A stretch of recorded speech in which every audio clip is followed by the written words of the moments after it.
prima di mettermi io in questo video abbastanza sudato e provato, perché per arrivare qui pure riprende fiato, avrò fatto penso 3 km in salita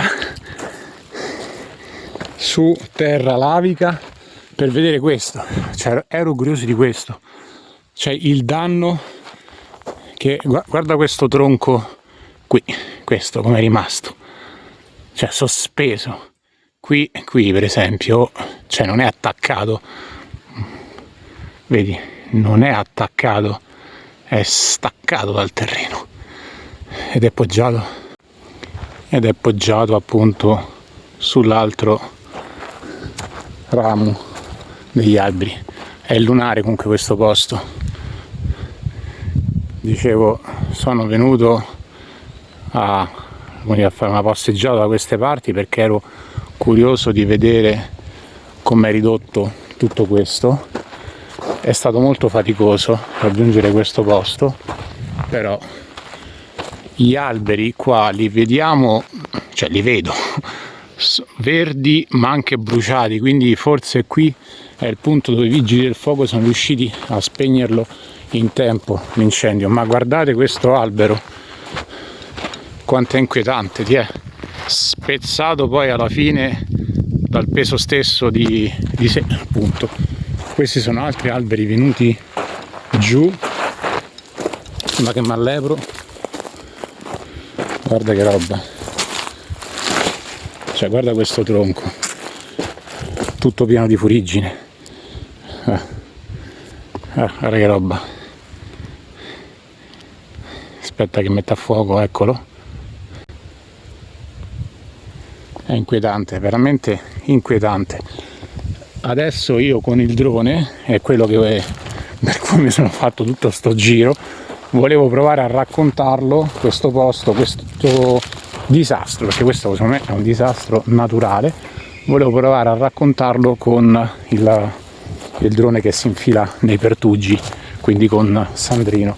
Quindi diciamo che lascerò parlare le immagini. Premetto che prima di questo posto, di questo angolo, chiamiamolo così, ne ho passato un altro similare, spettrale pure questo, è inquietante anche questo.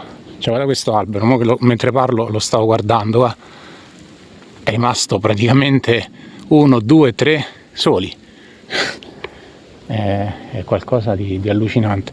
Col drone provo ad andare anche sopra a questo muro, vediamo che ci sta, e nulla, veramente lascio parlare le immagini, perché secondo me io c'ho poco da dire, a parte il mosca che mi sei.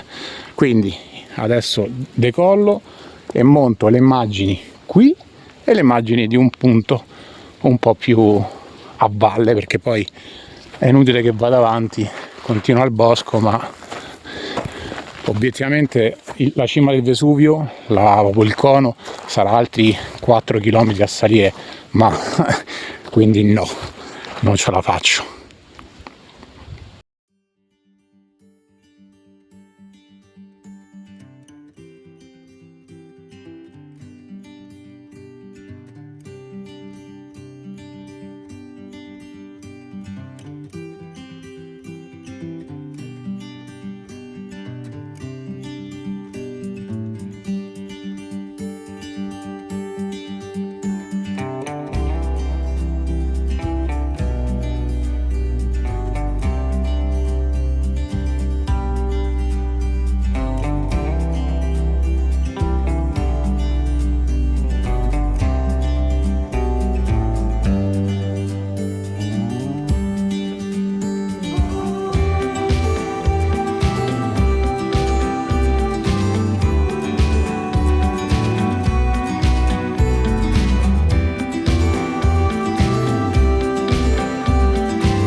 Thank